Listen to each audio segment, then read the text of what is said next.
puestos de trabajo, estrategias para entrevistas laborales, preparación y optimización. Esta es Ingeniería para la Vida. Un podcast donde tratamos de reducir el abismo entre la U y el mundo real. El tema de este episodio de Ingeniería para la Vida es el poder de la ciencia de datos. Buenas tardes, buenas noches, no sabemos dónde se encuentran, o buenos días. Bienvenidos a un episodio más de Ingeniería para la Vida. Antes de empezar, y como cada episodio, siempre iniciamos dándole las gracias al equipo de la Oficina de Mercadeo y Comunicación del Instituto Tecnológico de Costa Rica. Gracias a ellos es que podemos llegar hacia ustedes. El día de hoy se encuentran conmigo Federico y Laura. Hola Federico y Laura, ¿cómo se encuentran?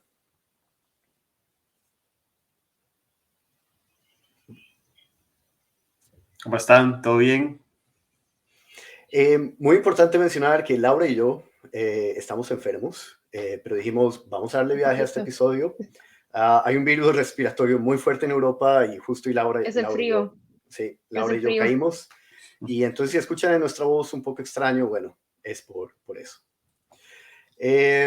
Bueno, ya entremos más en materia del episodio del día de hoy.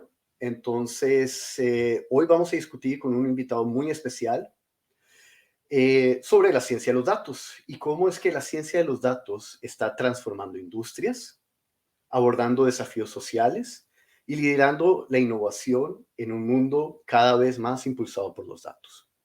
Nuestro invitado del día de hoy es Jonathan Sequeira. Él tiene una vasta experiencia en este campo, trabajando para empresas como APM Terminales, Merck Sharp & Dome e Intel. Jonathan, muchas gracias por acompañarnos. Bienvenido seas a este podcast y muchas gracias nuevamente por aceptar nuestra invitación. Durante la grabación de este episodio y como todos los episodios, los invitamos a ustedes a escribir sus preguntas en el chat. No podemos leer todas, vamos a escoger algunas, pero lo importante es poder interactuar con ustedes. Sin más preámbulos, le paso la bola a Federico para poder conocer a nuestro invitado. Claro, muchas gracias, Rosen, y de nuevo, hola a todos.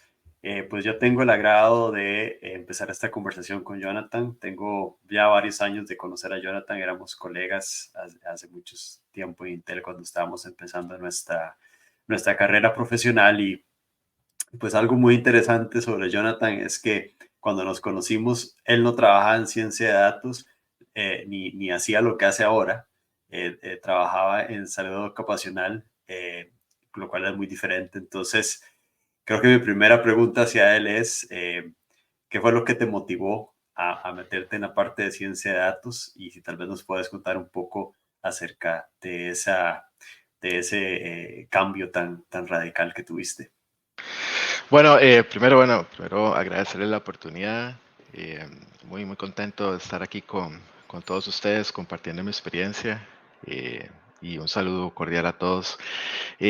Es interesante y muy buena pregunta, Federico. Mi background es en ingeniería y tengo dos ingenierías, ingeniería industrial, ingeniería en seguridad ocupacional.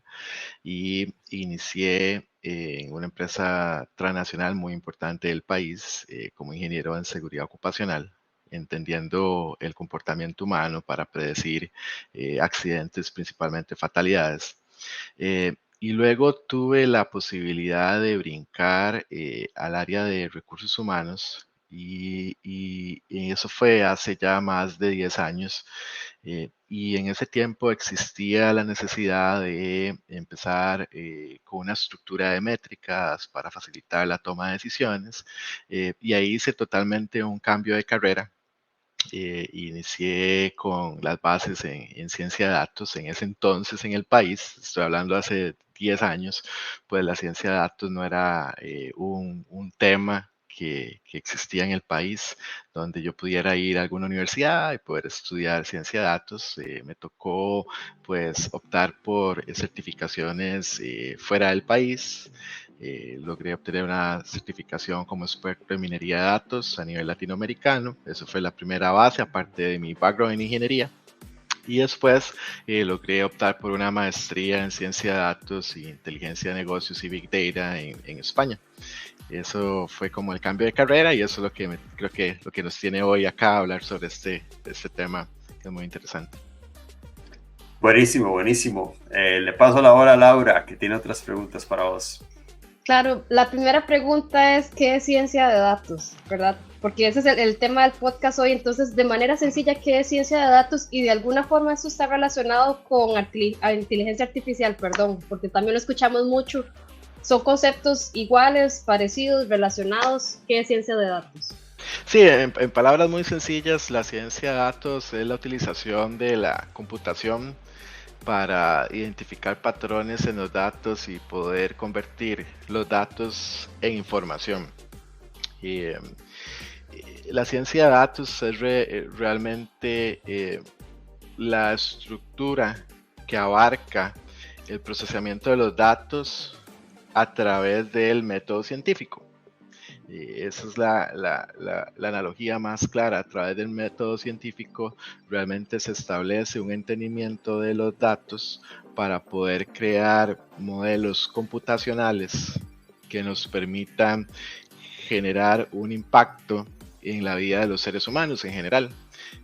Obviamente es muy utilizado en la industria, pero también hay muchas áreas en las cuales la ciencia de datos se está utilizando actualmente. La ciencia de datos tiene tres elementos principales, basado en mi experiencia. Uno es programación, el otro elemento es matemática y estadística, y el otro elemento es el conocimiento del área donde se esté trabajando, que eso va más allá de lo que son los elementos más ingenieriles y estructurales, sino que va más realmente a un conocimiento del área de negocio donde se esté trabajando. Ahora bien, la inteligencia artificial viene de el procesamiento computacional de los datos a través de modelos que se pueden entrenar de cierta forma a través del aprendizaje de esos insights de los datos, entrenar esos modelos para que puedan generar información en la toma de decisiones principalmente.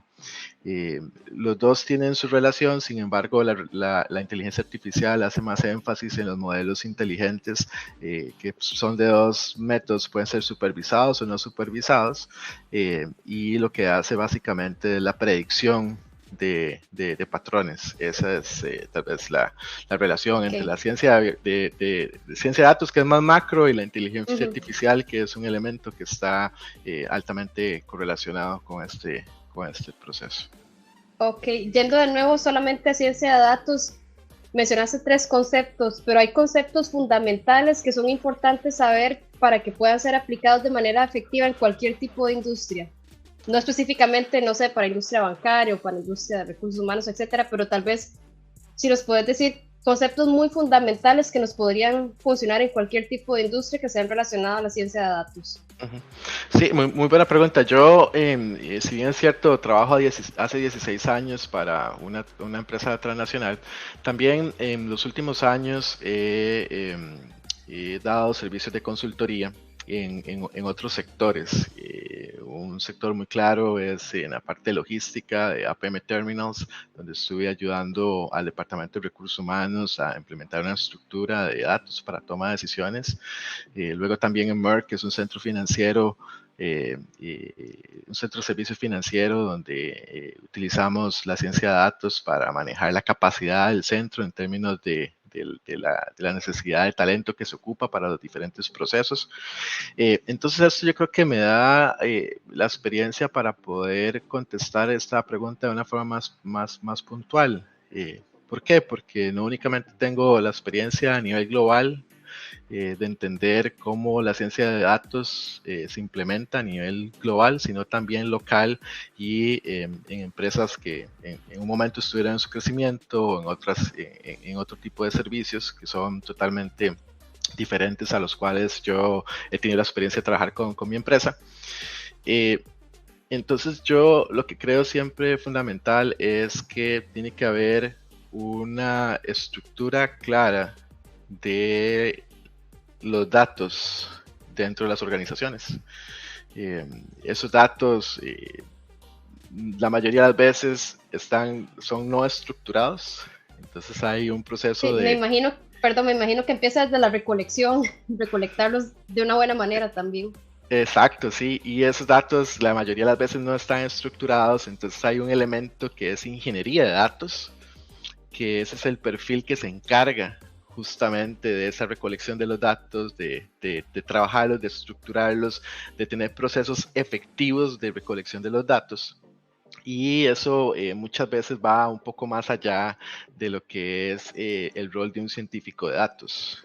Sin embargo, el científico de datos entiende ese proceso de inicio a final. Luego está, cuando ya esa parte de ingeniería de datos está un poco más clara, más consolidada, ya hay una base de datos estructurada. Luego viene todo lo que es la parte de data cleansing y analítica descriptiva de esos datos. Y esos datos hay que extraerlos y entenderlos y en la industria se llama limpiar los datos. Sin embargo, eso limpiar los datos muchas veces es en la tipología de los datos, eliminar el noise de los datos, asegurar una precisión de esa entrada, de ese input. Muchas veces vienen con errores, aunque haya una base de datos estructurada, vienen algunos errores, algunas cosas que pues no ayudan en el procesamiento de los datos. Ese procesamiento y ese análisis de los datos, pues es el rol que juega principalmente un científico de datos en las etapas principales de un modelamiento. Uh-huh. ¿Tienes otra pregunta? No, o sea, nada más como para resumir, lo primero es la recolección de los datos, ¿verdad? Que tiene que ser idealmente de una manera ordenada y adecuada. Y la segunda sería el tratamiento para la limpieza, primero de esos datos antes de tratarlos en realidad. Exacto, y esa limpieza va más allá de no únicamente asegurarse la entrada de los datos, sino la estadística descriptiva de esos datos. Entonces, esa limpieza y esa preparación de los datos también incluye entender la variabilidad de los datos. Un elemento muy claro a entender son los datos atípicos, datos que, si bien es cierto, están ingresados correctamente dentro de la base de datos, tienen sentido. A la hora de analizar la variabilidad de los datos, se identifican esos datos atípicos que van a tener una afectación importante en el modelamiento de los datos. Entonces, ¿serían esos los llamados outliers? Outliers o datos atípicos en español, correcto. Los outliers hay que tratarlos. También la estandarización de las variables para asegurar que, por ejemplo, haya una representación correcta de los datos en el modelaje. Mucho en el área de ciencias sociales, que es donde yo he estado los últimos años, es mucho la representación de minorías. Por ejemplo, cuando se hace un análisis de un grupo de empleados, asegurar esa estandarización de los datos es fundamental. Y esa es la parte de, digamos, preparación de los datos. Luego viene la parte del modelaje. Ahí es donde se incluyen modelos matemáticos en relación a entender esos datos para poder crear una predicción. Se extrae una muestra de esa base de datos, esa muestra se caracteriza para poder entender cuáles son los elementos que caracterizan esa muestra de datos, y con esa caracterización luego se entrena un modelo matemático donde hay diferentes técnicas de modelaje, y con ese modelo matemático se genera una predicción. Eso es todo lo que se llama la parte de modelamiento de los datos. Luego viene otro elemento después del modelamiento de los datos, que es la visualización de los datos, y ahí es donde entran los términos de business intelligence. Hay muchas soluciones de business intelligence, de visualización de los datos, y ese elemento tiene que estar relacionado con la estructura de producción del modelo matemático, el cual está prediciendo en términos de qué estructura necesito yo para visualizar esos datos de una forma correcta. Y luego de esa visualización de los datos viene el otro elemento donde también un científico de datos tiene que desarrollar, y es la parte de storytelling. Después de que yo tengo esa visualización, cómo yo puedo crear no únicamente esa solución, sino también extraer los insights que me permiten hacer el análisis y poderlos presentarlos de una forma sencilla para que cualquier persona pueda entender las conclusiones y las recomendaciones que uno como especialista en el área está haciendo. Y muchas veces requiere una presentación ejecutiva. Y desarrollar esa parte de storytelling es fundamental hacia futuro. Me amplía un poco en la respuesta, pero sí, eso sí. es como... Está súper interesante porque estábamos hablando de conceptos fundamentales, pero es que al fin y al cabo las diferentes partes que mencionaste es parte de hacer todo eso. Y de hecho hay un comentario aquí en el chat de Javier Quiroz, donde dice que la ingesta y definir las variables es el paso a considerar y que el 70% del tiempo de data engineering es data cleaning o limpiar esos datos. ¿Estás de acuerdo con esa afirmación también, de que es una de las partes que más se consumen es limpiar ese tipo de datos? Sí, claro. La parte de estructuración de los datos es la parte más fuerte, y ahí es donde realmente se requieren pues skills importantes. Yo diría que esos skills son dos principalmente. Se requiere de programación y se requiere de matemática y estadística. Cuando hacemos un análisis del ciclo de la inteligencia artificial, hay tres vectores fundamentales. El primero es la creación del modelo de Machine Learning o de aprendizaje. El segundo elemento es la integración entre los sistemas y procesos de toma de decisión. Y el último elemento, que va muy orientado a esta pregunta que me acabas de hacer, es la sostenibilidad de esa solución. Esa sostenibilidad y ese data engineering es un ciclo que se repite constantemente en los modelos de Machine Learning e inteligencia artificial. Entonces, ese procesamiento y esa ingeniería de los datos ya dentro de la industria es un proceso continuo. No es que yo llego, hago una ingeniería de datos, creo un modelo de Machine Learning, de inteligencia artificial, y ya eso queda funcionando forever and ever, sin que nadie en ningún momento pues le haga ninguna intervención. De mi experiencia, pues estos ciclos son constantes porque no hay ningún modelo de Machine Learning perfecto. Todos tienen errores y constantemente hay que estar aprendiendo de los datos para poder mejorar ese modelo. Entonces ese elemento de procesamiento de los datos siempre está presente y sí consume la mayoría del tiempo. Es correcta la afirmación.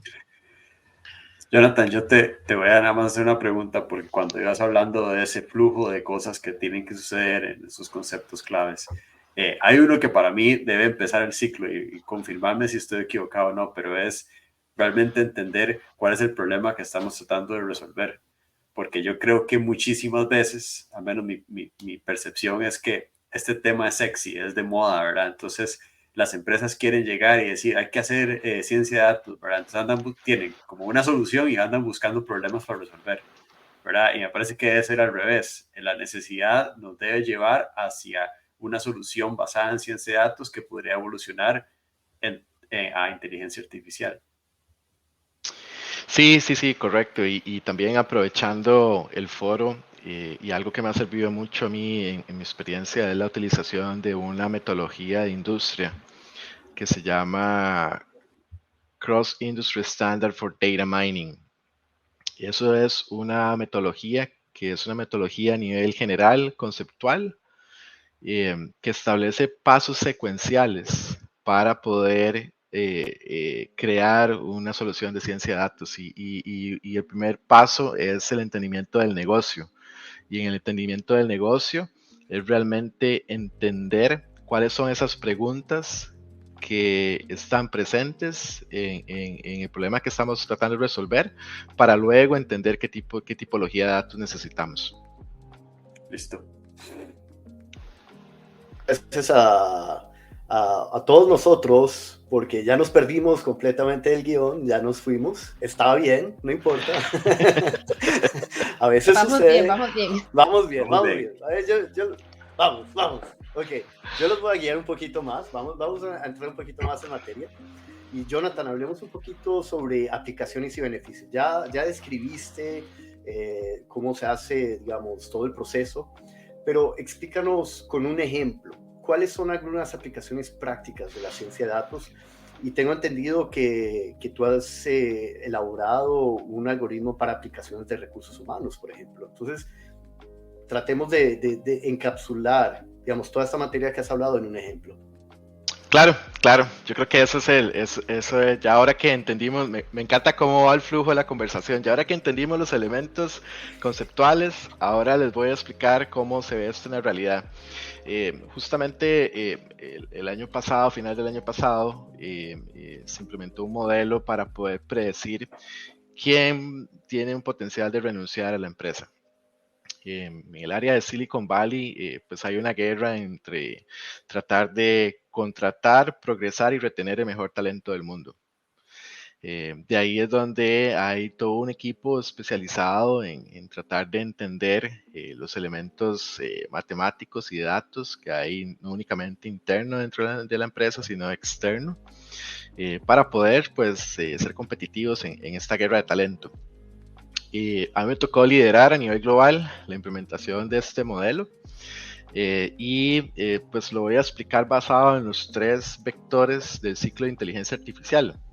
El primer elemento, si bien es cierto lo mencioné, es la creación del modelo de Machine Learning. En este caso, cada empleado activo de la empresa genera más de 200 variables de datos.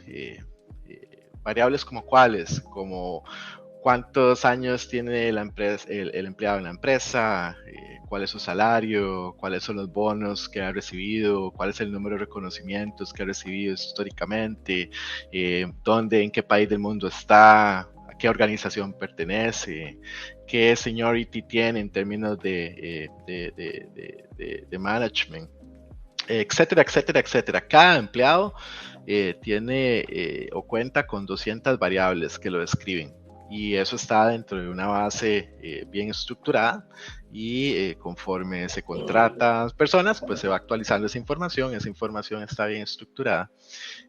Pues lo que el equipo hizo fue extraer esas 200 variables por cada empleado por 4 años de histórico.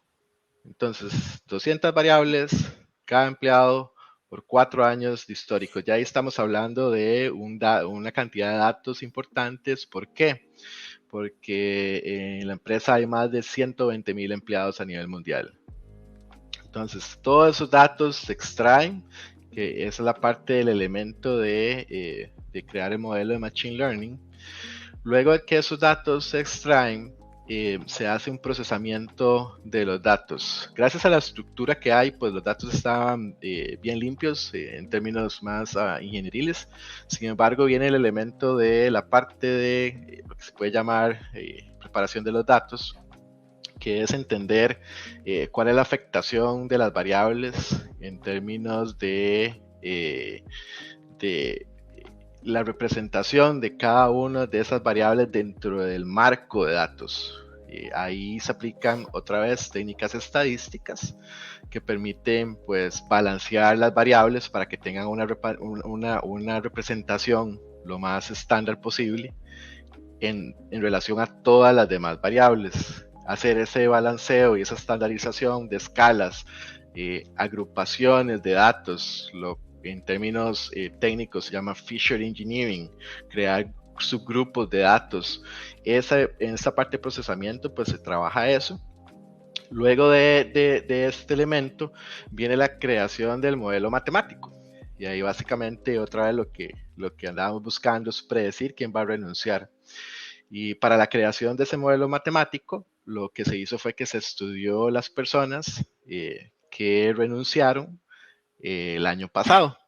Y entonces al extraer esas 200 variables de cada empleado que renunció el año pasado, usted puede empezar a crear correlaciones entre los datos y decir, mira, la mayoría están en este país, la mayoría tenían tantos años de estar en la empresa, la mayoría eran mujeres o la mayoría eran hombres o la mayoría son de esta organización con este nivel de seniority. Todo ese aprendizaje de las salidas del año pasado, todo ese aprendizaje matemáticamente a través de código se procesa y se le da como input al modelo de predicción. Luego, ese modelo de predicción, hay diferentes técnicas y diferentes métodos. Yo mencionaba los supervisados y no supervisados. En este caso, utilizamos un modelo supervisado de árboles de decisión. Ese modelo de árboles de decisión, pues básicamente lo que hace es identificar las relaciones comunes entre ese input que le dimos de las personas que renunciaron el año pasado y hace una correlación entre los empleados activos y cuáles de esos empleados activos se parecen en relación a ese input. Otra vez, si yo sé que un empleado que renunció era de tal país, con tal seniority level, de tal organización, que tenía tal salario, que obtuvo tanto reconocimiento el año pasado, y hay un empleado activo que no ha renunciado, que tiene esas mismas características, entonces se hace un cálculo matemático de la probabilidad, que básicamente es cuánto se relaciona ese empleado activo con esas características. Luego esa predicción se obtiene y después de obtener esa predicción se genera un file donde viene el nombre del empleado, la probabilidad de que renuncie y cuáles son las características o las variables, las 5 variables más importantes para cada uno de los empleados. Ese outcome, que es el outcome del modelo de Machine Learning, eso se integra dentro de los cubos de datos que contienen los empleados actuales, más las 200 variables, más ahora una columna, imagínense, con una probabilidad de riesgo que renuncien, y otra columna con cuáles son las 5 variables que tienen una representación más alta estadísticamente para describir por qué ese empleado está en riesgo. Luego de que eso se incluye dentro de ese cubo de datos, luego viene la solución de inteligencia de Business Intelligence. Y ahí, pues en este caso se desarrollaron dos. Una para a nivel de customers, de personas que tal vez no comprenden toda la parte técnica detrás del modelo. Sin embargo, lo que necesitan saber es quién está en riesgo y cuáles son las características de que esa persona esté en riesgo, para luego poder intervenir proactivamente en la retención de ese empleado. Y luego otra solución que se desarrolló con open source, en este caso con Python y R. Esa solución pues permite crear una aplicación donde se puede ir estadísticamente más en detalle a caracterizar cada uno de los empleados en riesgo. Luego de que estas soluciones ya están corriendo, que son soluciones de Business Intelligence, que se publican en un servidor y se puede dar acceso a las personas que les interese obtener esa información, luego vienen los procesos de toma de decisión. En los procesos de toma de decisión, realmente es utilizar esta información a través de los departamentos de recursos humanos para que hagan un análisis junto con los gerentes y managers de esos empleados para tener una conversación proactiva y entender cómo se sienten en la empresa, crear planes de carrera, crear estrategias de retención, realmente entender cuáles son las necesidades que ese empleado tiene, porque cuando se identifica el por qué las personas renuncian, no únicamente renuncian por más salario, sino que es multifactorial. Entonces lo que estamos haciendo actualmente es tener esas conversaciones proactivamente antes de que esa persona que es un talento que necesitamos tener en la empresa renuncie. Y esta solución pues corre a nivel mundial, 120,000 empleados, el modelo se refresca una vez al mes, tenemos una metodología de aprendizaje y de mejora continua del modelo, hay toda una estructura de toma de decisiones.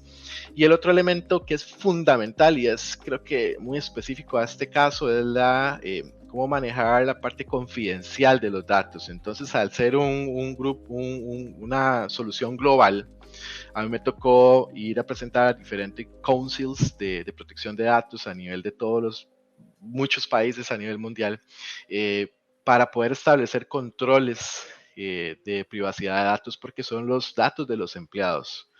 Y mucho de la sugerencia fue que este modelo, al tener data confidencial de los empleados, no puede recomendar por sí solo, sino que lo que se hace es que se extrae ese outcome de cuál es el empleado que está en riesgo, y después, a través de procesos de toma de decisiones con HR y el gerente, entonces se establecen algunas acciones. Y esto básicamente yo creo que es un elemento muy único en este modelaje. Creo que me extendí, pero lo llevé a través un poco, pero muy bien Sí. explicado.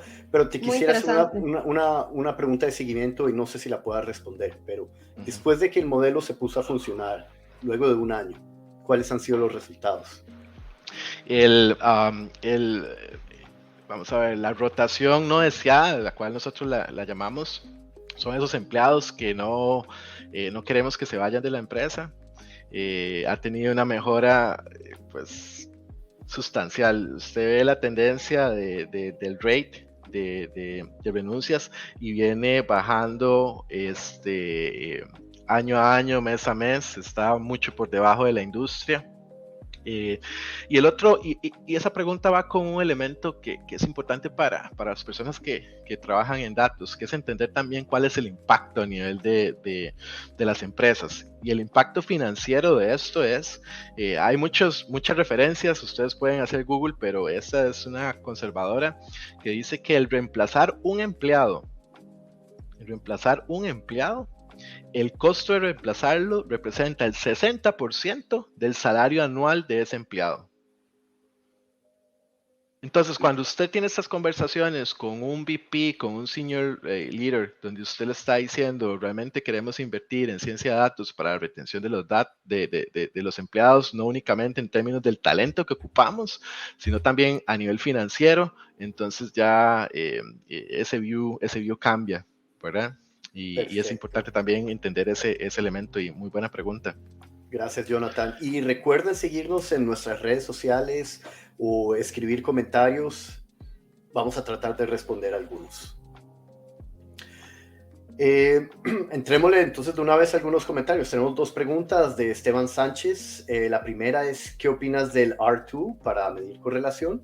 Y número 2, ¿alguna sugerencia de cómo estimar el esfuerzo y costos para entrenar un sistema de inteligencia artificial? Y hazlo brevemente. No. Sí, la primera pregunta, pues el análisis de correlaciones es fundamental. Uno de los pasos básicos antes de crear el modelaje es el Exploratory Data Analysis, el cual incluye un análisis de la correlación entre las variables, porque al analizar usted la correlación de las variables, pues puede realmente determinar cuáles contribuyen más al modelaje, y toda la tecnología y las soluciones que se están desarrollando, pues todo eso sirve para poder hacer ese análisis. Y en la segunda, pues es una pregunta un poco compleja, porque depende de muchas variables, y una de las variables realmente es la estructura de los datos. Y esto es muy interesante lo que voy a decir acá. Cuando usted va a la universidad y cuando usted está estudiando ciencia de datos, a usted le dan una base de datos, que usted agarra esa base de datos, corre los modelos, todo funciona lindísimo, todo se visualiza, todo lo entiendo. Y cuando usted llega a la industria, usted se da cuenta que es totalmente otra cosa. Entonces ese esfuerzo pues es complejo de medir. Yo lo que sí recomiendo es a nivel de ingeniería, ese es un concepto a nivel de ingeniería, de lo que he aprendido a través de los años. Un problema complejo, hay que segmentarlo. Entonces, si ustedes tienen una solución de ciencia de datos o inteligencia artificial, que saben cuál es su visión, lo que pueden hacer es segmentarlo en fases, e ir poco a poco entendiendo cuál es esa complejidad. Y en la primera fase, y puede ser no toda la organización a nivel mundial, sino voy a escoger este país, voy a escoger esta organización, voy a probar el modelo, eso me costó tanto tiempo, ok, voy a hacer una assumption de que este mismo tiempo se va a mantener para el resto de la organización, pero puedo ir a pilotear también en otra organización un poquito más grande, ya lo que aprendí aquí me sirvió para ser más efectivo acá, y ahí poco a poco creo que ese tiempo puede ser más efectivo y se puede entender mucho más, porque sí no hay como una fórmula mágica para poder predecir cuánto cuesta ese entrenamiento, ese análisis del modelo para poder tener un modelo más preciso. Listo, Jonathan, muchas gracias. Y nuevamente les recordamos seguirnos en redes sociales después de este episodio para poder revisar episodios antiguos y aprender mucho más de lo que hablamos en este podcast.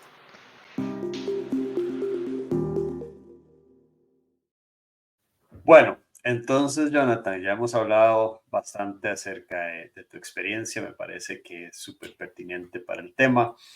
Pero bueno, en la realidad de las empresas todos trabajamos en algún tipo de transnacional o ente académico. Sabemos que, como bien decías, los datos nunca están limpios, nunca están bien estructurados y en muchos casos hay más datos de lo que se piensa. Tal vez hay más datos de los que se puedan manejar. Entonces, ¿cuáles son algunos desafíos que tienen los científicos de datos a la hora de lidiar con esta gran cantidad de información que no se ve claramente cuál es útil y cuál es basura? Sí, muy buena pregunta. Creo, y viendo hacia las tendencias, hacia dónde vamos, creo que la inteligencia artificial nos va a ayudar mucho en un futuro para poder procesar de una forma más eficiente los datos. Entonces, todo lo que es la parte que ahorita, pues, consume mucho tiempo en lo que es codificación para la parte de ingeniería de datos, pues eso cada vez se va a reducir. Sin embargo, por otro lado, cada vez hay más sistemas eh, que hacen que la generación de los datos vaya pues creciendo, creciendo, creciendo, creciendo, hasta el punto que las empresas llegan a preguntarse qué puedo hacer con todos estos datos. eh, y tengo muchos datos y no sé cómo tomar decisiones con esos datos. Entonces ahí es cuando el perfil del científico de datos evoluciona a tratar de identificar esos patrones. Mucho de lo que se aplica inicialmente cuando es una gran cantidad de datos es el análisis exploratorio de los datos, la identificación de correlaciones para poder identificar patrones. Y si me permiten, les doy un ejemplo muy rápido. Amazon cuando inició Amazon, ellos iniciaron vendiendo libros y se dieron cuenta que, por ejemplo, alguien que compraba un libro de la historia de Europa del Este, luego de terminar de leerse ese libro, pues lo que hacía era comprar el libro de la historia de Europa del Oeste para poder poner las dos versiones y tener un conocimiento más profundo de qué fue lo que sucedió en toda esa historia. Pues eso se hace a través de modelos de Machine Learning hoy en día, donde básicamente lo que hacen es estudiar los patrones de los compradores y en relación a los patrones de los compradores, pues recomendar productos. Por eso uno por veces compra en Amazon y dice, uy, ellos cómo sabían que esto también lo iba a necesitar. La razón por la cual digo esto es porque en este ejemplo muy específico lo que se hace es un análisis de correlaciones. Cuando usted tiene datos masivos, millones de datos y encontró una correlación, esa es la correlación, vaya modele con esa correlación. ¿Qué pasaba anteriormente? Anteriormente no teníamos la capacidad computacional, entonces, ¿qué teníamos que hacer? Teníamos bastantes datos, extraíamos una muestra y aplicábamos los conceptos estadísticos para caracterizar esa muestra, poder concluir estadísticamente y decir, bueno, de esta muestra yo podría decir con cierto grado de precisión que el resto de los datos se comporta de esta forma. el cambio ahora, Federico, a tu pregunta es que con datos masivos y procesamiento de datos se crea un modelo de correlaciones y esa es la correlación y ahorita hay modelos que trabajan muy bien y funcionan de esa forma, sin realmente entender la variabilidad de los datos porque tienen millones de datos que dan esa señal y con esa señal se crean los modelos. Es muy interesante porque termina siendo muy iterativo. O sea, al final de cuentas empezamos creando algunas de estas soluciones que nos terminan ayudando en las fases más tempranas de los algoritmos que queremos escribir. Entonces, es muy interesante cómo la misma tecnología ayuda a mejorarse a sí misma. Pero bueno, hablando de herramientas y tecnologías, Laura, tenés algunas preguntas en ese espacio, ¿verdad?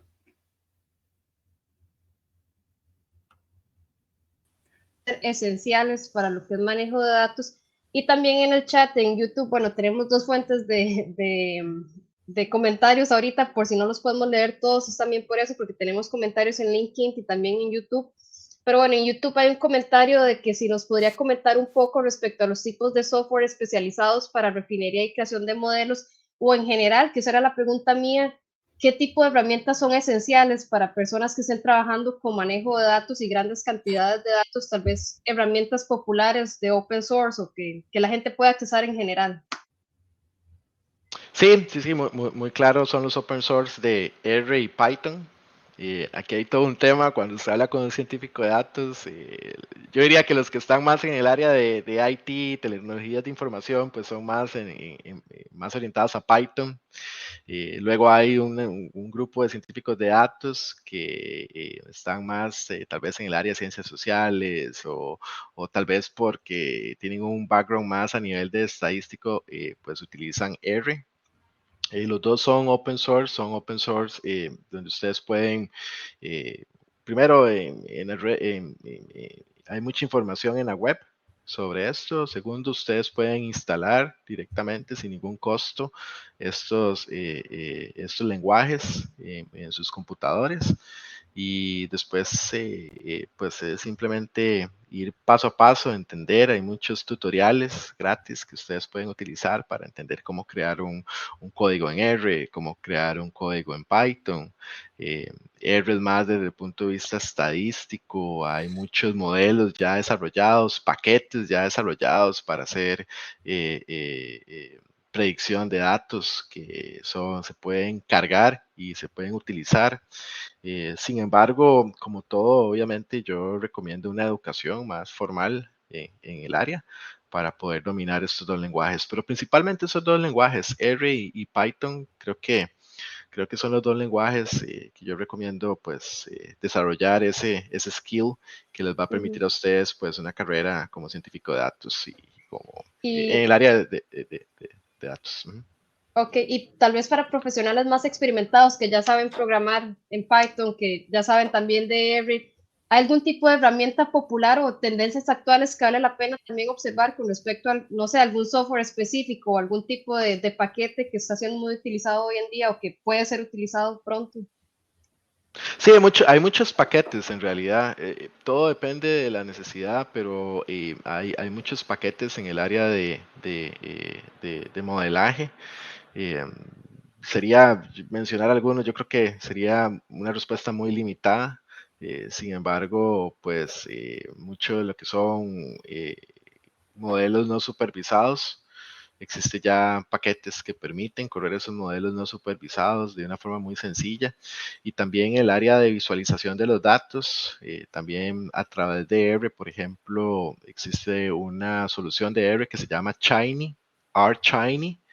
Es una solución que permite pues, visualizar los datos de una forma muy dinámica y poder crear el modelo matemático, conectarlo directamente en un lenguaje R a un visualizador. Y eso creo que también es un skill que pues, se puede desarrollar. Pero en el área de predicción, pues muchos paquetes, desde árboles de decisión hasta redes neuronales. Hay una serie de paquetes que depende de la necesidad, depende de lo que se ande buscando, pues se utilizan, pero sí hay mucha información en la web para poder entender un poco más eso en detalle. Hay una persona aquí que es Data Analyst que nos habla de, para modelos de predicción basados en regresión lineal, por ejemplo, R al cuadrado, bueno, no sé cómo se dirá, o R2, M-A-E-I-M-S-E. ¿Qué sería eso? Tal vez se nos puede aclarar muy rápidamente. Sí, ese es un paquete de regresiones lineales con la ecuación de regresión lineal y tiene diferentes parámetros los cuales se pueden ajustar dependiendo de la variabilidad de los datos y permite pues crear un modelo sencillo muy fácilmente y muy rápido. Perfecto, gracias. Yo sé que Daniel tiene una pregunta con un comentario que hizo ahorita el invitado especial respecto a tener una educación formal. Daniel, ¿cuál sería esa pregunta entonces? Sí, y gracias Laura, y también hemos visto algunas preguntas en el chat. Mucha gente se está entusiasmando con estas explicaciones que estás dando, Jonathan, y se pregunta, ¿cómo puedo iniciar en este campo? ¿Cómo me puedo meter en la ciencia de los datos?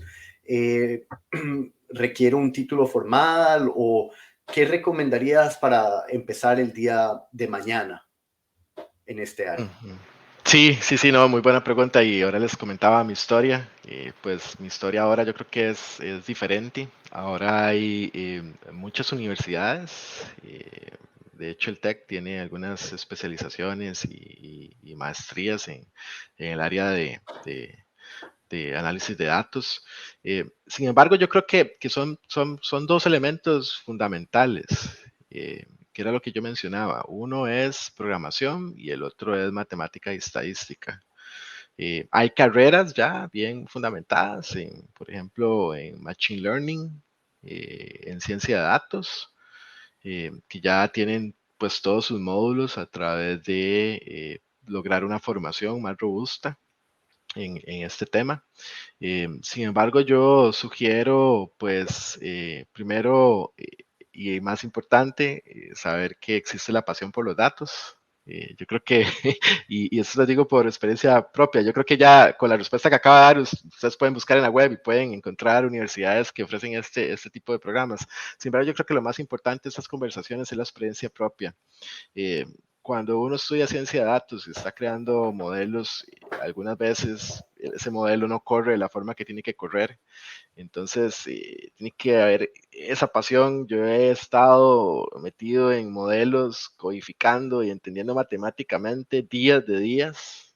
Si ustedes no tienen esa pasión por resolver, por entender cómo funciona la matemática, por crear códigos, pues tal vez creo que esta carrera no sería como el mayor potencial que podrían dar. Pero si ustedes tienen esa pasión, pues otra vez muchas universidades a nivel nacional están ofreciendo esta carrera. Hay desde especializaciones también en minería de datos, en ciencia de datos, en inteligencia artificial, en machine learning. Entonces, yo creo que es una pregunta, una respuesta un poco más amplia y high level, no tan precisa, pero depende mucho de la pasión. Hagámoslo un poquito más precisa y Ajá, rápido. Si sí. tuvieras que escoger un libro, una página web en este tema, antes de meterme a un curso en la universidad, ¿qué libro o qué página web recomendarías? Recomendaríamos, a ver si se ve por acá, este libro. Voy a poner por acá. Se llama Big Data, la revolución de los datos masivos. Está en su versión en español. Este libro pues les va a dar a ustedes todo el conocimiento y los elementos y los vectores que están inmersos dentro de este mundo. Y luego pues ya en el área de recursos humanos, este libro de inteligencia artificial para recursos humanos, que ya es de entrar un poco dentro del área de ciencias sociales, de comportamiento humano en relación a la matemática. Y después, pues, certificaciones en la web de universidades. Hay cursos que se pagan, que no son tan caros, donde inician desde la parte de Data Engineering, procesamiento de datos, cursos de analítica, de estadística descriptiva, series de tiempos, por ejemplo, en elementos de pronósticos, luego ya los elementos de Machine Learning, inteligencia artificial y el elemento de Storytelling. Esos son como las áreas donde yo recomendaría pues educarse más formalmente. Listo. Vamos ya para ir cerrando. Yo creo que si no te pregunto acerca de inteligencia artificial generativa o GenAI, creo que el público se decepcionaría un poco, ¿verdad? Porque es lo que está de moda, es lo que todo el mundo quiere hacer, todo el mundo cree que ChatGPT le va a resolver la vida. ¿Cuál es tu perspectiva acerca de ChatGPT o digamos, de GenAI? Sí, no, es una gran vamos a ver, es una gran solución que va a impactar y va a cambiarnos y que está cambiando a los seres humanos, está creciendo el uso exponencialmente, increíble y es facilitando muchas cosas. Eh, y yo creo que la oportunidad en este momento es realmente tener claro que la información que usted obtiene ahí no es 100% precisa. Eh, por ejemplo, yo puedo consultarle a ChatGPT y preguntarle y decirle que me cree un código en R para crear un modelo predictivo de cualquier cosa que yo quiera en relación a los datos que tengo. Eh, ChatGPT va a generar ese código y lo he hecho, yo ya he hecho la prueba. Sin embargo, a la hora de utilizar esa base y ponerla dentro de su computador a nivel de código, no siempre va a funcionar como se espera. Y ahí es donde está la clave de entender, no únicamente en este caso el lenguaje, sino también cómo funciona y cómo se interactúa ese código para poder procesar un output. Entonces, siempre hay un conocimiento importante y una validación que hacer en cualquier información que se obtiene de ChatGPT. Y hay muchos ejemplos, no únicamente a nivel de ciencia de datos, sino fuera de ciencia de datos, donde pues hay información que se extrajo de ChatGPT, que tomaron decisiones y pues al final no está 100% precisa. Yo creo que ese es el principal challenge en este momento. Sin embargo, pues a futuro tiene un gran potencial, un enorme potencial para facilitar pues el análisis de datos y realmente reducir esa parte que hablábamos de data engineering y procesamiento matemático a nivel de código. Ese elemento yo creo que se va a reducir sustancialmente. Y pues creo que la otra área que más tiene que ver más con un soft skill, que es el storytelling, la consultoría, el entender y lo que vos decías, Federico, entender cuál es la oportunidad, cuál es el problem statement. Esos elementos creo que van a tener mucho más peso en el futuro, más que lo que tienen actualmente. O sea, ChatGPT no nos va a reemplazar. Que eso es para tranquilidad de todos, no nos va a reemplazar. Va a generar otros empleos, sí. Así es. Ok, creo que ya para ir cerrando, Laura, vos tenés la última pregunta, ¿cierto? Claro, la pregunta es respecto a cuál es el estado actual de ciencia de datos en Latinoamérica, porque por lo general Latinoamérica no está, digamos, al frente siempre con ese tipo de cosas, especialmente en tecnología, tal vez por acceso a educación o por acceso a recursos, etcétera. Entonces, ¿cuál es tu percepción al respecto de cuál es el estado de Latinoamérica con respecto a ciencia de datos y inteligencia artificial también? Sí, pues a mí por mi posición actual me ha tocado liderar proyectos a nivel global y trabajar con diferentes profesionales a nivel global. Entonces creo que tengo el criterio como para poder opinar en términos de la evolución de esta área dentro de Latinoamérica. Y sí, hay una gran oportunidad y creo que esa gran oportunidad va mucho con el talento, la pasión, la capacidad analítica de resolución de problemas a nivel latinoamericano, pues hace la diferencia. Sin embargo, cuando vamos a fuera de Latinoamérica, pues lo que hace mucho la diferencia, también obviamente hay mucho talento, y sin embargo lo que hace mucho la diferencia es la educación y el nivel educativo y el acceso a profesionales con alta experiencia en el área. ¿Esto por qué? Porque pues ha evolucionado la ciencia de datos e inteligencia artificial mucho más antes de lo que ha venido evolucionando en Latinoamérica. Entonces hay países que ya llevan un alto recorrido en esto. Sin embargo, pues yo veo que en los últimos 4 años, pues ya hay más opciones en términos de obtener formación académica, formal en el área, la cual es requerida.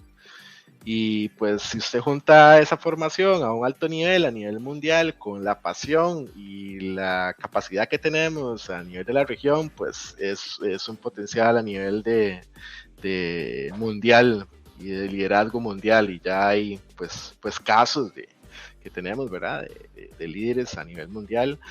Por ejemplo, yo tuve la oportunidad en abril de ir a la conferencia mundial de People Analytics y dar una conferencia en Londres, donde pues habían varios líderes a nivel mundial, y yo tuve la oportunidad de impartir mi experiencia y compartir elementos de ciencia de datos, inteligencia artificial.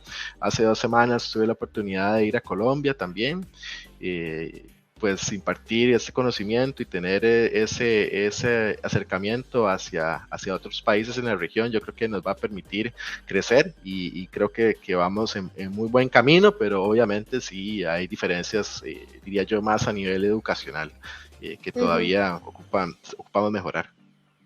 Pero en general yo creo, y tal vez esto más como comentario, yo creo que la barrera de entrada aquí es mucho más baja que obviamente con hardware, por ejemplo, porque lo que las personas ocupan en este momento es una computadora con conexión a internet, por ejemplo, para empezar a aprender. Hay infinidad de cursos en línea que estabas mencionando también. Hay cursos en Udemy, en Coursera, en Google, en fin, hay una diversidad, y yo creo que, como decías, es mucho relacionado a la pasión. Si las personas de verdad les interesa esta área y ven que, bueno, es un área definitivamente que tiene mucho potencial, yo creo que la barrera de entrada es mucho más baja que con otras tecnologías que han venido antes. Sí, uno lo ve en países asiáticos desarrollados, donde prácticamente desde el kinder, por decirlo así, ya les empiezan a enseñar programación, analítica de datos, y ellos ya, tal vez a eso me refería. Creo que nos llevan años, sin embargo, pues como vos decís, está la pasión y el talento, y ese es el momento para montarnos en el tren todos, porque el análisis de datos impacta todas las carreras. Esto simplemente, lo que estamos hablando hoy es un área muy específica, pero los datos impactan absolutamente todas las carreras. Listo. Gracias. Y bueno, yo creo que ya nos pasamos por mucho de lo que habíamos presupuestado de tiempo, y te lo agradecemos. Pero yo quiero hacer una última pregunta, y es, digamos, ¿cómo utilizas la ciencia de datos en tu vida? O sea, porque yo he leído que mucha gente que se mete en esta rama se enloquece y empieza a meter ciencia de datos absolutamente todo lo que hace en su vida. Y ya con esa pregunta cerramos, lo prometo. Bueno, nada más, le voy a añadir algo. Como ustedes ven, Jonathan es un surfo que llevamos en Costa Rica. Entonces, yo quiero saber si ha aplicado algo de ciencia de datos para mejorar en eso. Bueno, vamos a ver, va a haber una respuesta relacionada. Muy puntual. Desde que yo inicié a estudiar ingeniería, hubo un quote que me marcó, y es un quote que yo siempre lo tengo en todas mis presentaciones. De hecho, lo uso en Afirma, mi correo, que es que dice lo siguiente: una persona sin datos es simplemente una persona con una opinión. Edward Deming, el padre de la calidad total y un científico de datos de hace muchos años. Sí. Entonces, si usted toma ese quote hacia su vida, para continuar con la respuesta, y rápidamente, pues, lo cuento rápido. En pandemia, pues, el gobierno en Costa Rica cerró las fronteras, y pues yo siempre había querido comprar una propiedad cerca de la playa. Entonces empecé a monitorear los precios de las propiedades, y me di cuenta que hubo un cambio cuando se cerraron las fronteras. Entonces ese precio empezó a decaer poco a poco conforme el gobierno iba estableciendo algunas recomendaciones, y ahí fue cuando tenía, gracias a Dios, unos ahorros, y entonces me fui directamente para el área donde quería comprar la propiedad. Empecé a ver propiedades y logré obtener una propiedad a muy buen precio. Entonces la respuesta, y tiene que ver con surfear porque es en Tamarindo, entonces ahí dos preguntas, mataste 2 pájaros con una respuesta, increíble. Pero Jonathan, muchísimas gracias a toda la audiencia que nos acompañó hasta ahorita o que se fue. A los que no pudieron ver todo el episodio, pues queda grabado en nuestro canal de YouTube, y nos veremos en la próxima ocasión. Hasta siempre. Chao. Chao, Pura vida, gracias. Chao.